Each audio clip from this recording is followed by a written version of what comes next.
So let's get started. Okay. So, hello, Charl Brown. Hello.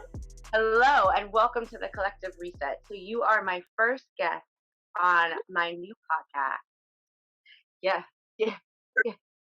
I'm very excited about this. So tell our audience who you are and where you are right Well, my name is Charl Brown, and I am a performer, an actor, singer, dancer, and I am in Harlem, New York City, right now. now. How do we know each other? So we know each other through my partner, Joe Hutchison, who you guys went. Well, he went to, I guess, the ashram that you grew up on, I believe, for a Yeah, yoga intensive, right? he did. So Hutch and I did our teacher training together. Oh, okay. Then it wound up being that like we lived around the corner from each other when I was living in Astoria. We were both living in Astoria. And you meet people and it was like when I met you. You're just like, Yeah. oh, you're my person. But aren't you from Harlem? Yeah, so I was born in Brooklyn, and then when I was 6, my parents and I moved to 143rd and Convent Ave, Okay. and I lived on 143rd and Convent till I was 14. And I went to school. Part of my schooling was downtown on 78th and Columbus. I went to PS 87. Okay. And then my mom brought me back uptown, and I went to Frederick Douglass Academy on 148th and 8th. Okay. Um, and my like before my middle school years, I was at PS 36, which is like 125th and Morningside, with the big rock. I was, Yeah. yeah, right by Columbia. I was there for like first and second grade, I think. Okay. I I get it. bounced around a lot, but Harlem is my place. Harlem, here we are. Yeah, it's a really special time to be in Harlem too right now with Yeah, all that's I can't wait to hear about what it's been like for you. And I know I've been watching you and following you on your Instagram, which we are obviously going to link people to, and I've seen that you've attended some protests, and we're going to get into how that feels, okay. um, and just what that energy is like in Harlem right now. But first, I want to talk about your theater background because Oh, for folks who aren't in the know, you are a Tony Award nominated actor. I am. Um, so let's start by talking about Jersey Boys. So I know that you were in the Broadway production and the Las Vegas production, right? Yes. Oh, So like, yeah. what are the differences like performing at those two like iconic locations? You know, it's funny. So I grew up in San Diego, California, and when I was in, I want to say middle school and through the beginning of my high school years, my older brother went to college in Utah.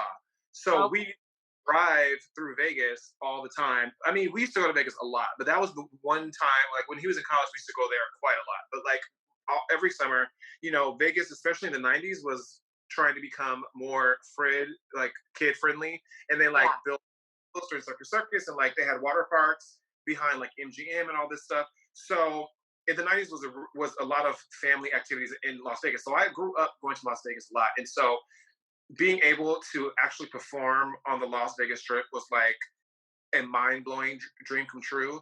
And especially at that time, Jersey Boys was the #1 show on the Strip, actually for quite a few years. But while I was there, the whole year I was there, it was the #1 show on the Strip. So we got taken care of around the city, and there was the clubs in our casino, Lavo nightclub, hmm with bottle service like every night before our day off, like after the shows. I mean, it was like, and I was like, I closed out my 20s there. oh, that's incredible. That's a good place to spend your 20. It's a good place to spend the end of your 20s. Yeah, I actually had my 29th birthday at the Playboy Club. Oh, Charles. See, this is why we're sitting here talking to you, Charles. Exactly. So that's my biggest difference between the shows. So after I did that for a year, Jersey Boys Broadway actually called me a couple times, but the third time they called, I was actually free and available, and I came in and did I did about a month and a half, just for someone who was on a medical leave. And the Mhm. difference in the shows from Vegas to Broadway, the biggest difference is the stage size, because in New York space is limited. Yeah. So I had to readjust. Like when you're doing a show for a year, it's just like ingrained in your body, and you just kind of are Mhm. going on roll, you know. But in, the way Jersey Boys is staged, the actors move all the sets. Like there's no real crew. Sometimes here and there, but like mainly the way it's designed and directed, it's directed for the actors to move the furniture because Des McAnuff, the director, he always does this. He loves things to be seamless and sort of cinematic. So I say all that to say there's this one specific table that's a very important, like rolling table. I have to get out there and hit on the spike marks, like specifically. And like Mhm. I'm used to having to travel so far in Las Vegas that when I got to the smaller stage, I like You're like, overshot. "Oh, it's here." And like one time it has like a glass of water on it for Frankie Valley to drink from, like in the diner scene where I'm the chef, you know. And Mhm. I'm like I overshot it and I tried to pull it back and the water fell off. It was Oh like my all god. You're the like whole the rest of the show trying to like secretly like mop up this like water. please nobody fall on this, like getting used to New York and our extremely confined spaces. Yes, extremely confined places. Yes. So that was the biggest difference for me was the set was just smaller because they had more room in Vegas. Yeah. So now what's it like vibe wise in Broadway right now with the pandemic and having been quarantined? Like what are you seeing as the effects right now, and then what are you seeing long term for Broadway, or is You there know, any kind of idea? it's been interesting. So like when the stay in place order first hit, I was scheduled to do two shows this summer actually, and I was leaving the next day. They didn't cancel the play I was going to go do until the day before my flight. So I was Wow. trying to out of town, knowing I'd have to come back probably before the show opened, but like still try to, you know, go with my contractual obligations. So like Yeah. at that time, when I first started staying at home, I still had auditions because people on the Broadway community at that point in March just weren't getting it. Like they thought that like Hmm. performances in the summer. So I was doing all of a sudden virtual auditions and like I had like a Zoom a callback where I had to like Really? reader who was on a Zoom call and like the rest of the people were there. It was like and I hadn't even really figured out how to do Zoom yet. So like You're I like, this is super awkward. it was super awkward, especially because I'm not as good at Zoom as I am now because I've had to be. That I Yeah. didn't. So if the director like even made a noise like while they were looking, all of a sudden the reader was gone from my screen, and I was like looking at the director. Oh yeah. Oh God, I didn't know how to swipe it to like you know what I mean. So that happened. That Yeah. and really trying to figure this all out. I mean, it's been really difficult, and there's been some talks of negotiating the online contracts because people want to stream things now. And up until Hmm. now, from I understand, it's kind of just been free. No one has really been paid for the online streaming of things that are already in the archives. And I don't know how that might change because it doesn't look like Broadway is going to come back until 21 at the earliest, or it would be nice if it came Wow. the way things are going, the way we're seeing like these other places spike up again. You can't really afford to have people flying in from all over the country and sitting in these very tight Hmm. bed and Hmm. any sort of repercussions to that. So Broadway, I take pride in knowing that Broadway has always been a very safe place, and extra cautious and forward thinking when it comes to taking things seriously, which is not something we've necessarily seen from our leadership in the country. But um, Hmm. Broadway community, they're definitely have people's health um, in their best interest as opposed to money. And there's a lot of money being lost right now. But you know, we'd rather people be That's alive. fantastic to see. Yeah, It is when you see, when you see organizations and businesses and industries now that are really saying the benefit of our people is more important than the benefit of our pockets. Like it's a big deal, and Broadway could be making a ton of money, and we're all wishing we could be sitting in those seats. But yeah, yeah, like we'd also like to be living. So yeah. And it also has yeah. hit at a unfortunate time because so the last show I saw was a production of the musical called Six. It was making its debut on Broadway, and they were in previews when I saw it. A good friend of mine, Michael Benjamin Washington, who is a great acclaimed actor here in New York, he took me as his guest. He's actually a Tony voter, so we had really good seats. Mm, And amazing. little did we know that was going to be our last show for a long time. But that show, for example, never got to officially open. In fact, the Broadway shutdown came on the day of their official opening. So Oh, therefore, wow. there was no Tony Awards this year because some shows didn't even get to open officially, and they didn't get to Wow. be in the running for the award season officially. So it's been interesting to see how people have been trying to navigate that. I think the Tony Awards might be the only award show that didn't have an online presentation this year Uh-huh. I'm aware of. And I think, it's because they're the last award show to qualify for it, meaning you have to open, like the dates of opening for the Tony Awards are later than the rest of the award show. So they were able to Hmm. proceed because they were there to adjudicate, but the Tony Awards committee hadn't all gone through. So they had to postpone the Tony Awards, but it's going to be hard to make it equitable now because whenever we come back, there's going to be new shows because a Hmm. lot that we're going to be opening right now just didn't have a chance to survive. Um, Hmm. It'd be really interesting to see how they deal with that. I have no idea how they could even, try and do it fairly. So it just might have to be either two seasons in one or just recognize outstanding performances that are no longer, Yeah. it's not going to be fair. So it'll be interesting to see how they try and make it fair. Can you share with us about your amazing Tony experience when you were there as the infamous Smokey Robinson? Yes. Please, please explain to us what that was like. So So tell us the year that this is, and okay. then So I'll the tell you a backstory of my journey with the show, just in general, because your audience may or may not know, but a Broadway show takes years on years before it's actually on Broadway. So I had actually been doing workshops of Motown musical since 2012. I did the two workshops, and then most shows will have an out of town tryout, but this one, of course, they had Motown money, so they didn't have to do the out of town tryout. They could afford to just go straight to Broadway. That being said, we didn't start rehearsals for Broadway until January of 2013.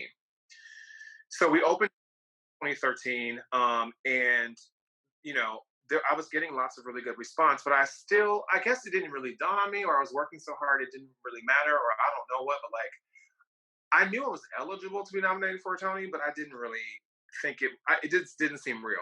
So I just was doing my job, and I knew I was doing uh, it well.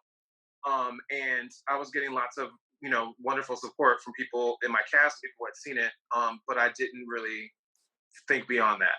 So the morning of the Tony Award nominations, I knew they were happening. I wanted to see if my show was going to get nominated. I had quite a few friends who were eligible to be nominated, and some of which won on Tony night.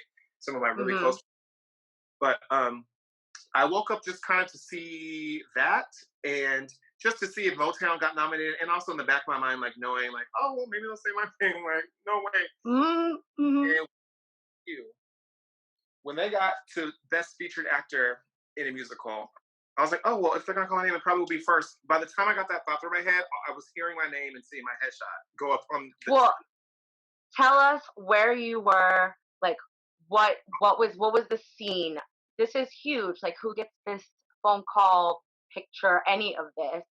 Set the At scene for us. at the time, Joe and I lived, we had a roommate, and we were living in the East Village Mhm. in a one bedroom converted into a three bedroom. Oh, And, New York. and I was, and Joe hadn't gotten out of bed yet. I was just up watching it because I woke up maybe 20 minutes before it was scheduled to happen. So I got up, I was like, let me just watch this and see. Like I said, my friends get Yeah. nominated. So, and then Joe, for some reason, noticed I wasn't in bed. He got up, and so we were sitting there on my couch in our living room, watching our friends, my friend Stark Sands got nominated, and Patina Miller, they all got nominated. Hmm. And my show Motown did not get nominated, so I was actually kind of oh, so I wasn't really expecting anything. And there were a lot Yeah. of Motown got snubbed on before they got to Best Featured Actor. So At that point, we're not high at all. I did not. And then they said my name. We both started screaming. Tears started gushing. My roommate wakes up, comes out. He's like, "What's going on?" He's a filmmaker, so he didn't quite understand any of it. But he did understand that it was the Tony Awards. So, we're all like screaming, and he goes back to sleep because it's like 9 o'clock in the morning. And my phone blows up with like all people like texting me. And then my publicist calls me. He's like, "You have to call New York One right now. They want to interview you." Oh my God. It's like so fast how all of this is happening. So next thing I knew, I was on New York One, being interviewed for my Tony nomination. And then I hang up and my agent's like, "Okay, I was like wondering where the hell you were." Oh my God. So everything's fine. That's amazing. West has been just a huge and tremendous journey from then on. It's been incredible. And I know that you obviously got to spend time with Smokey Robinson. And I feel like I know him through his music. Yeah. I feel like everyone feels like they know him through his music. But is he as lovely in person as he is in his tune? He is just as lovely, just as charming, just as humble and sweet as you want him to be. He is exactly as he comes across. He also so kind to me. He came back. So of course he came to our opening, and then he came back again like a couple times to see the show. And then he came on his birthday with his wife, and we had a party for him backstage with cakes. And then after the show even closed, like he got my parents' tickets to his concert and like met. Oh my God. Your parents, like my mother would have lost her mind if she had ever been able to meet Smokey Robinson. Yes. And not only did he meet them then, but on our opening night, he invited us all into like his VIP section and like was just chatting up with my family. My aunt Trish is the biggest like Smokey Robinson fan, and literally like talking about it to this day. Yeah, that's like a forever thing that you talk about. Yeah, forever. I love it. I love your life, Charl. That's why we're chatting. So let's switch gears for a sec to back to Harlem, right? Back to my hometown and to what has become one of the largest places of protest and peaceful protesting and the home of what has become this Black Lives Matter movement. And so I would love to know just what the racial temperature is like there right now. What's it like on the streets? What's it like when this took off, and how you've seen this transform? Well, I will say that this is coming after yesterday, where they found a noose hanging from a tree in the park right across the street from the window. I can actually look and see where the noose was right now from my apartment. So tell people what park that is for people who don't know. Marcus Garvey Park in Harlem on 124th in between Madison and Fifth Avenue or whatever. And so that is one thing that has happened that really has stirred me up. I mean, during this pandemic, that's been I literally have run up and down the steps leading to where that noose was hanging, which is by a water tower here every day for like my exercise. Because gyms are closed. So that actually has been one of the landmarks that's gotten me through this pandemic.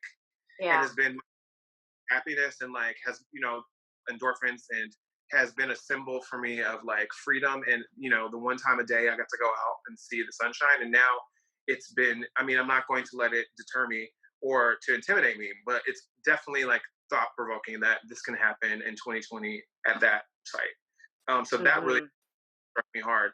And then as far as the temperature here with protests and all that kind of stuff, it's been actually quite wonderful.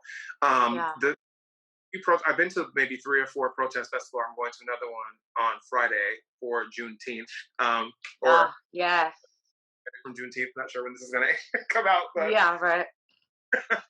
It'll be somewhere around there. So, but the protests I have been to have been peaceful. Have been mostly during the day, but some have even led into the evening. And the protesters, as well as the police officers, have all been peaceful from the ones I've attended.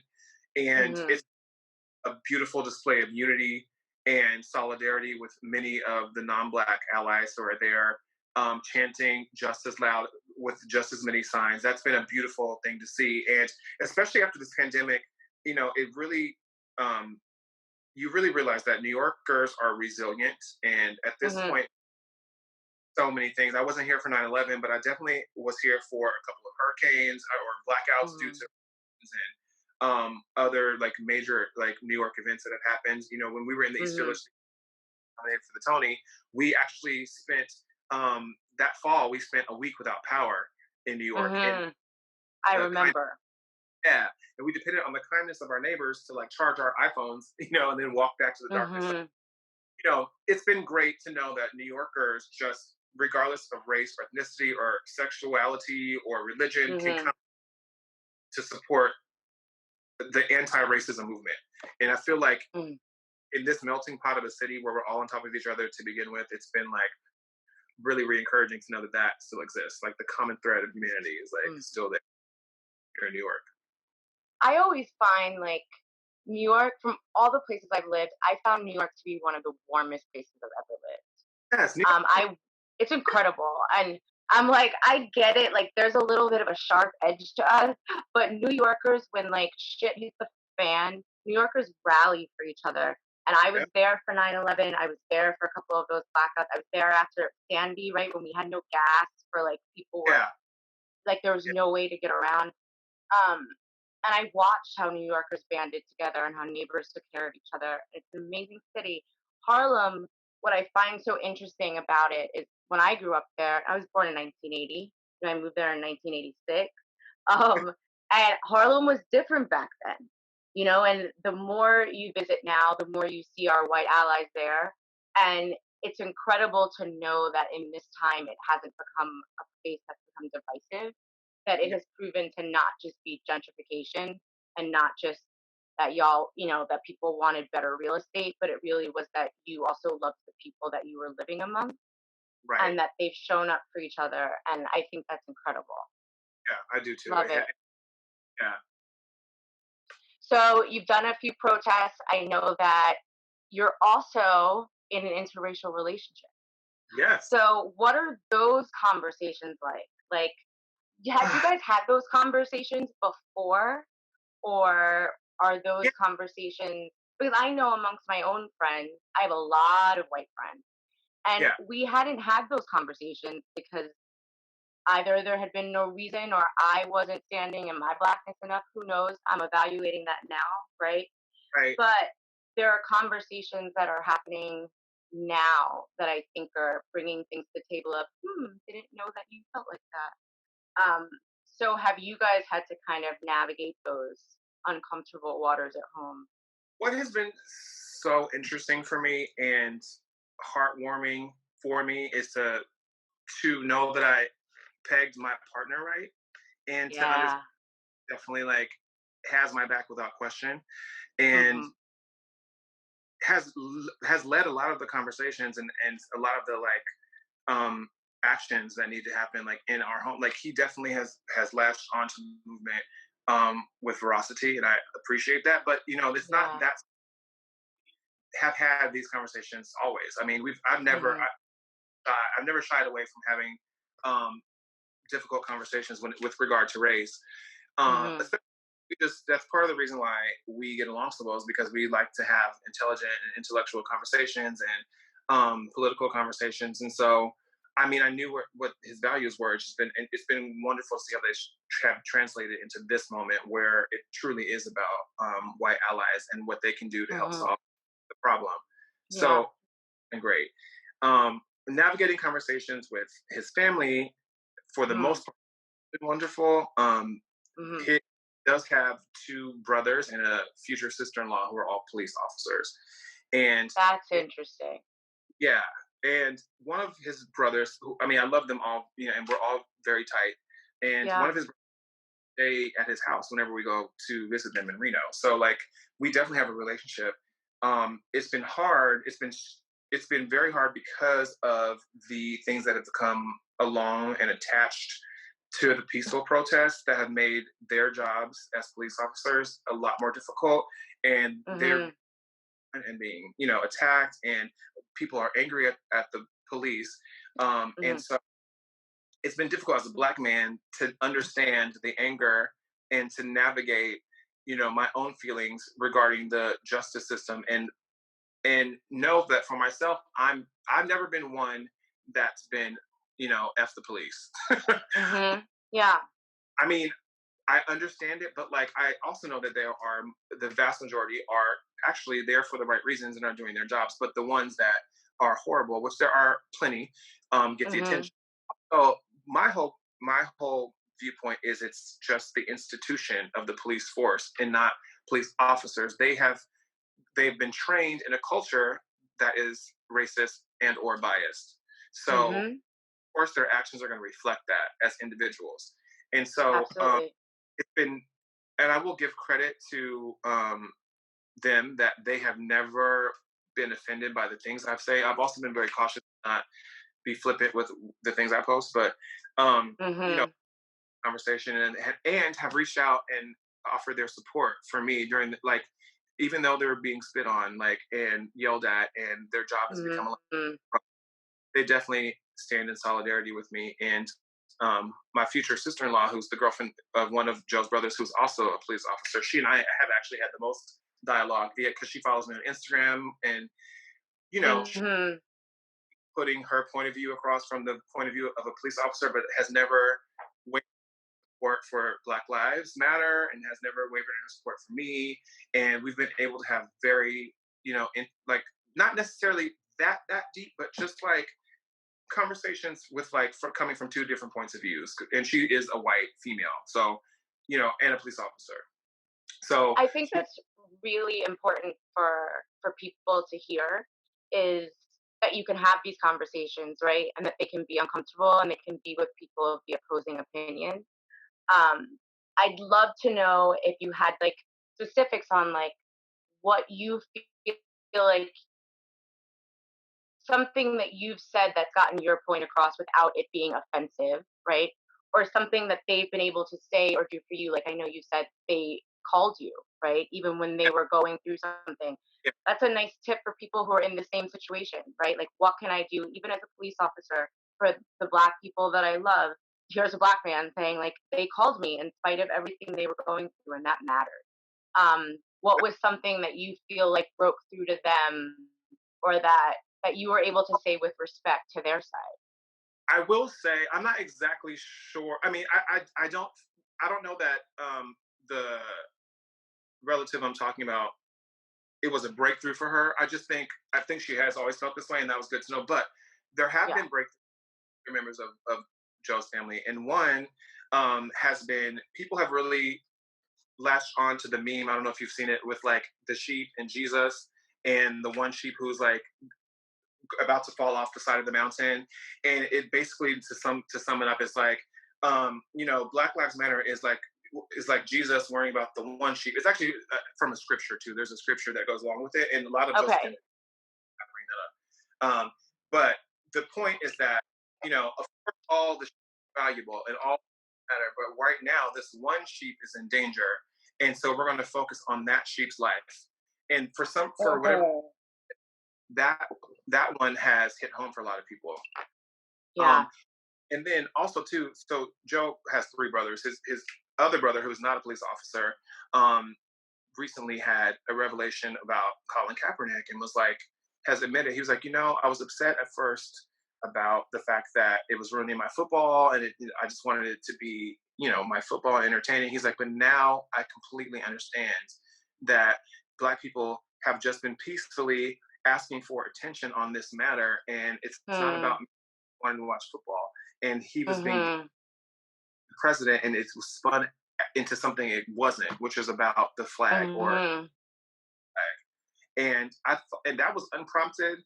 I mean, Yeah.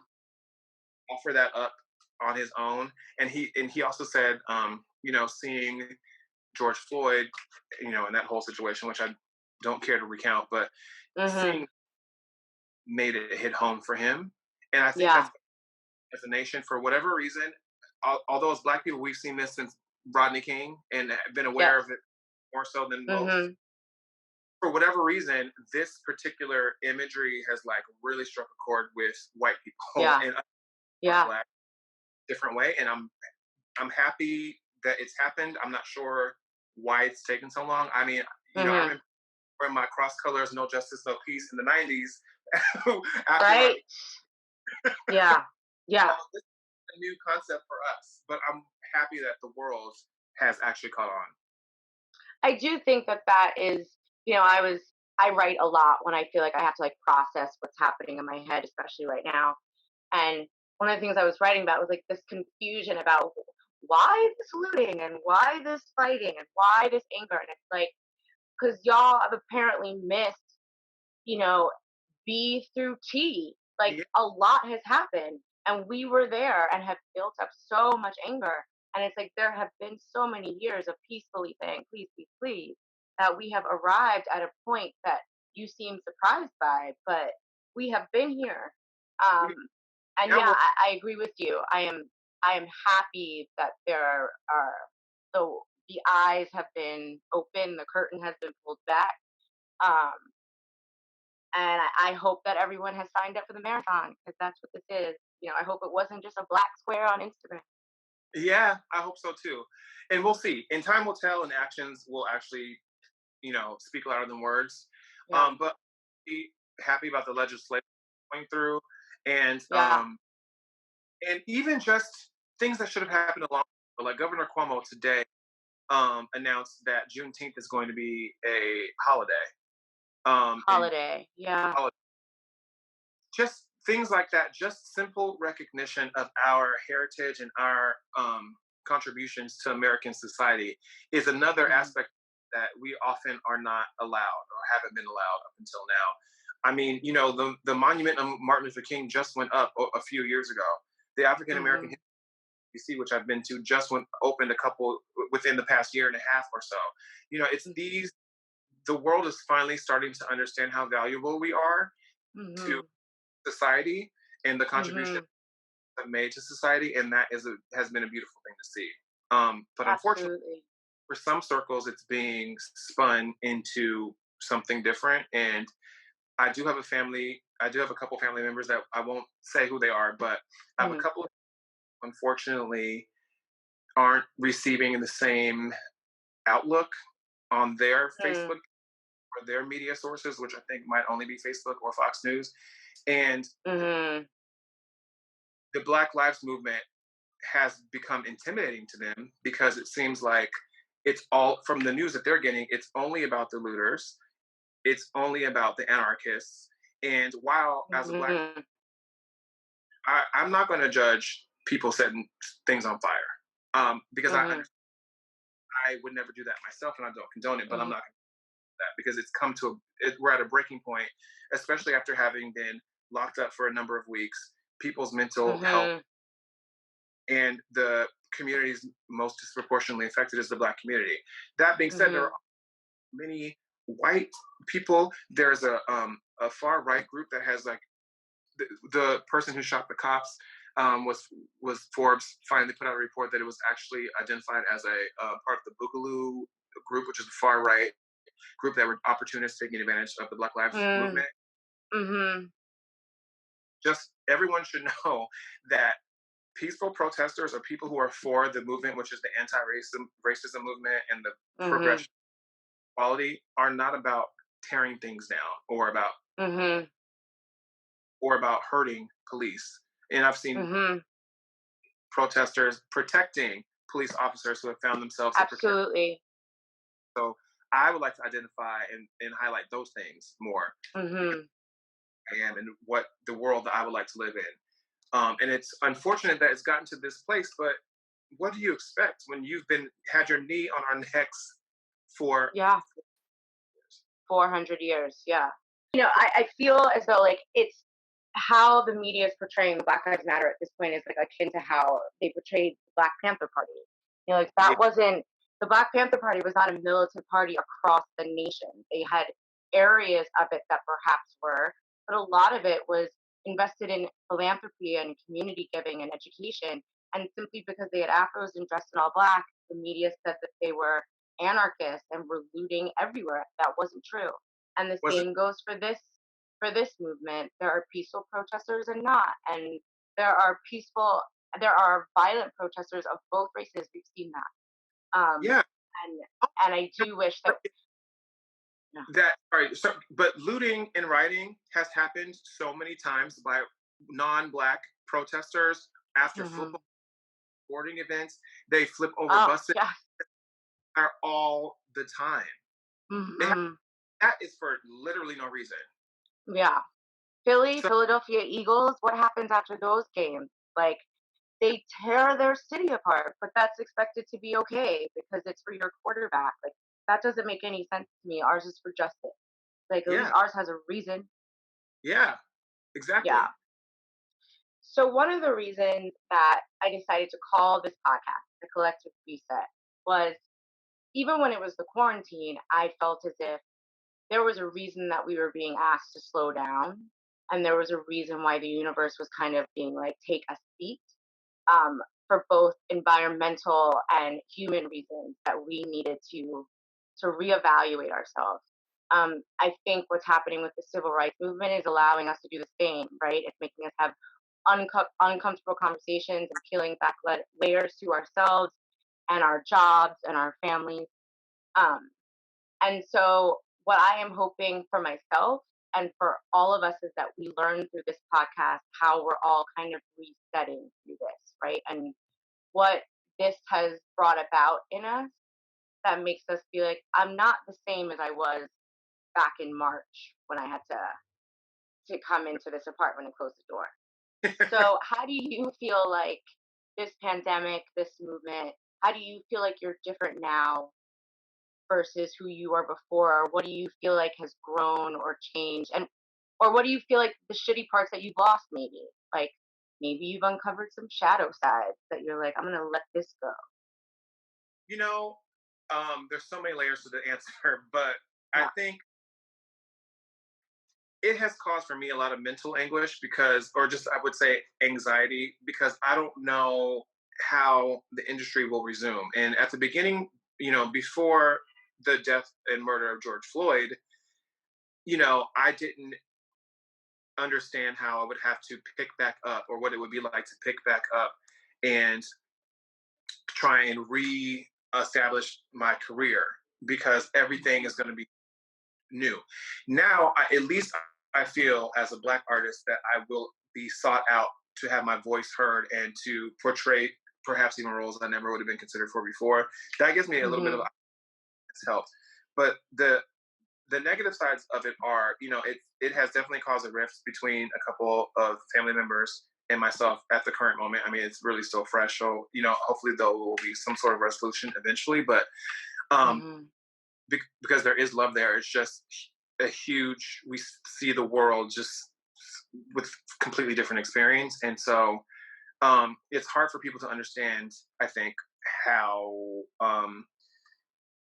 upsetting and um, challenging this time is for Black people in this country to have to be reliving this trauma all over again. It Hmm. has fed into my psyche. It's like, this is traumatizing to know that, to now have to be awakened to the idea that this has been going on for so long and people have ignored it for this long and it's taken a global pandemic for people to actually care about your humanity. That's also Hmm. empowering. It's also upsetting. Um, Yes, it is. it's awoken definitely um, the the protester in me and the Mm. and it's awoken some of my ancestors who were able to survive despite their circumstance, and Hmm.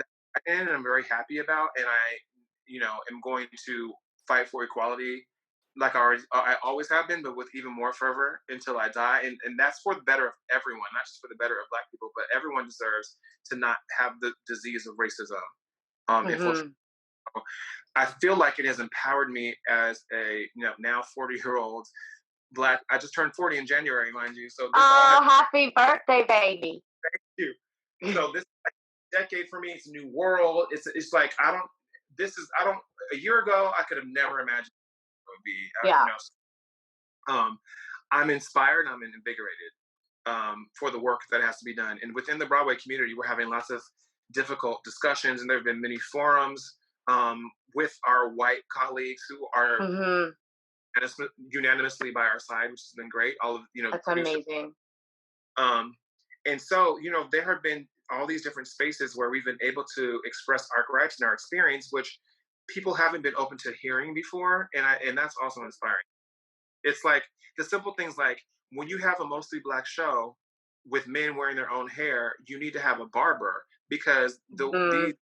the people that have been hired to take care of the wigs don't necessarily know how to cut my hair, and I shouldn't have Mm-hmm. that. You know what I mean? Mm-hmm. Yeah. Like that. It's like the Um, little things like this that are so like, so long. like, can we please fix this old ass problem? Like, Yeah, that's,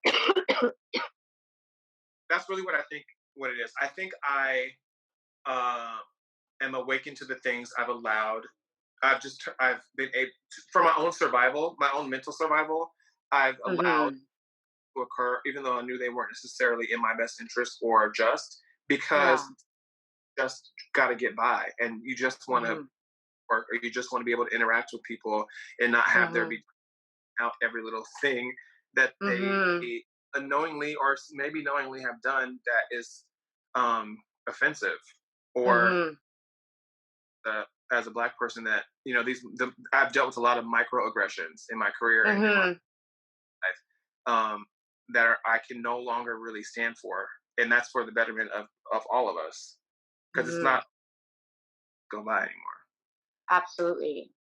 How are you in this new time of finding your voice and also dealing with the mental repercussions and what is in fact trauma? Like, how are you taking care of yourself? How are you like, this is Well, how I find my balance or my, what'd you say? I missed it. that that should be, to be quite honest. Like, Yeah. it's funny. I've been posting and advocating for mental awareness and have been trying to steer people, towards a lot of things that are available to us, especially like Beyonce, my favorite. Yeah. Actually has a whole mental health initiative that she poured lots of money into as a resource. So hmm types of things that will be checking out very soon. But for me, what has I have found comfort and joy and peace in has been getting outside and exercising, but hmm also the Zoom meetings with my friends, like having a glass of wine at Yeah. night with my close friends, which are of all different races, and we're even having these conversations about race, and they're all hmm open to understanding where it lies within them. And so that has been comforting because I've been able to really speak freely and not have to guard what I'm saying with, so as not to offend people. Because all of my white ally and non-black ally friends have been very open to hearing me out right Yeah. now for my That's mental health. incredible. Yeah. And, it's not something that I think everyone has. Oh, what's the word I'm looking for? But you have an amazing gift that you're surrounded by such a great tribe, right? And I think what you said Yes. is really important is even if you are surrounded by that great tribe, or if you are unfortunately powering through this by yourself, that your mental health needs to be something that is checked up on and is Mm-hmm. regularly checked in with. And it's Mm-hmm. something that needs to become really important right now. Because I do think it's what you're saying. It's like we've already been dealing with microaggressions, and now these are happening on a much larger scale. And so to leave your house and see a noose hanging outside of your door, that is not something that's like, and now I'll go back upstairs and have a bagel. Like that is something that needs to be handled. Yeah. Handled. Yeah. And and two, having these conversations within the industry has also brought up so many trauma. As I'm thinking back, so many like minor microaggressions and minor traumas that like have affected me, but like I've had to brush off in order to like get through with my job. So now Mhm. during this, with nowhere to go and no job to go to, Yeah. need to focus on but myself and my experiences when everyone's asking for it. Like I'm remembering so many things that I had just had to forget about, Mhm. be angry every day. Um, Mhm. and that has Say made me that again. I'm gonna need you to say that again so that people can hear that. so that I'm not angry today. And unfortunately, you found me in a spot where I'm actually at the angriest I think I've been in my whole life. Mm-hmm. Um, and bring well, and I'm still trying to focus in the right directions, but it's a challenge. And so to answer your question again, one of the things that we did do is luckily we got tested for COVID and we both have the antibodies. So that gives us a little Oh, that's awesome. place to be in. And because we were sick in March and definitely survived, we knew we had it, and now we have the antibodies. So that's given us the freedom to leave this. We didn't leave our block for 3 months. So Mm-hmm. we went to Maine this past weekend to visit some other family, Joe's cousins, and they have this beautiful property in Maine. And I got to just like turn off my phone, disconnect, you know, Mm-hmm. check back in around like 4 or 5 to like post some things, and then go back to like being at the lake. Yeah. And me has been just to be around other people who aren't in the same situation, and to have space, and to not be Mm-hmm. masked, being outside, all those Yeah. things are so that I think has revitalized me and has allowed me to like Mm. get right now, which is like kind of at peace, but still aware of the mental Yeah. anguish. But it's good that you start to find things, or like I always call it like your toolkit, right? And it's like, just what things can I put in my toolkit so I know that when my mind has reached its limit, I'm like, okay, I know I got to get outside. I got to get to a different zip code and I need some space, right? Like that's what works for Charl. I think everyone needs to figure out in this, like, what are my go-tos? Because this isn't something that is short term. And I think in order to be able to ride this out and land someplace that is healthy, right, mentally and physically, that it's Yeah, like we got to figure out along the way what's yeah, gonna work. right. It's survival, Yeah. it's a challenge, but I'm up for it. Yes, you are. So I know you mentioned Beyonce, which is your homegirl. She is your everything. Oh, I know. yes, So what other songs? It was interesting. I was watching the Nina Simone documentary the other day, and they were talking about the music that helped lead the revolution of her civil rights time. yeah, And it made me think of songs like Mississippi Goddamn and these songs that were so like inspiring. So I'm just wondering, as an artist yourself and as an amazing singer, are there songs that you're like, right now when I need to get yeah. some So I have a whole Black Lives Matter playlist that I turn amazing? to when I, just need that extra umph. But Beyonce has a lot. I mean, like with, the Lemonade album, especially, there's like so many things. Freedom, featuring Kendrick Lamar, Mhm. especially. But then, she sang the Negro national anthem, or the Black national anthem, at home at Coachella in the Homecoming Mhm. documentary. So that one definitely like gets me started off good. But there's lots of Pharrell and John Legend and Common. There's lots of really good music out there that inspires and supports, being Black and the Black experience. Mhm. So that's what I turn to. Love it. I love that there's a Black Lives Matter playlist. I might have to like text you after this and have you Yeah, I'll share send it that to with you. me. So before we get to the end of our podcast, first let me say it has been amazing having you on. I always love talking to you. For like, just for the audience out there, like Charl was in Miami once. We had like 3 minutes to see each other. We ran to Aventura Mall in North Yes. Miami, like just to hug and sit outside of an Equinox and be like, "How you doing? How you doing?" And it was like literally the quickest visit ever.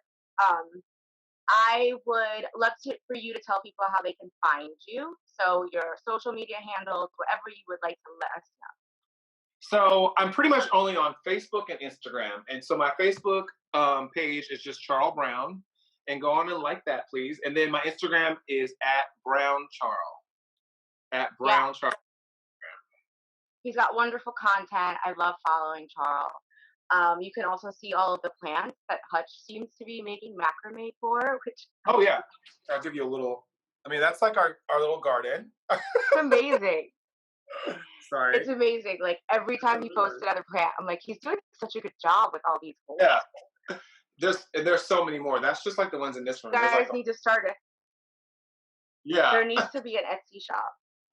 totally. I would also love if you could sing us out of our podcast, whatever you would like to share with us. I'm going to put myself on mute. Okay. You ready? Yeah. So speaking of what we were talking about earlier with Beyonce, this is one of my favorite songs that she has sung. I won't be as good as her, but here we go. Lift every voice and sing till earth and heaven ring, ring with the harmonies of liberty. Let our rejoicing rise high as the listening skies. Let us march on till victory is won. Oh, Charl, I love you. I love you. That was beautiful. Thank you. Thank you so much. My pleasure. And thank you again for joining me and the Collective Reset audience in my bus. I am just so blessed to have you on, and I cannot wait to see you in person. I will be through New York in September. So I will see you then. We'll see you in September. Okay. Yes, absolutely. I'll bring the bus. Congratulations. Thank you. Thank you, baby. So good to see you, and we will talk soon. All right. Bye. Bye, Charl.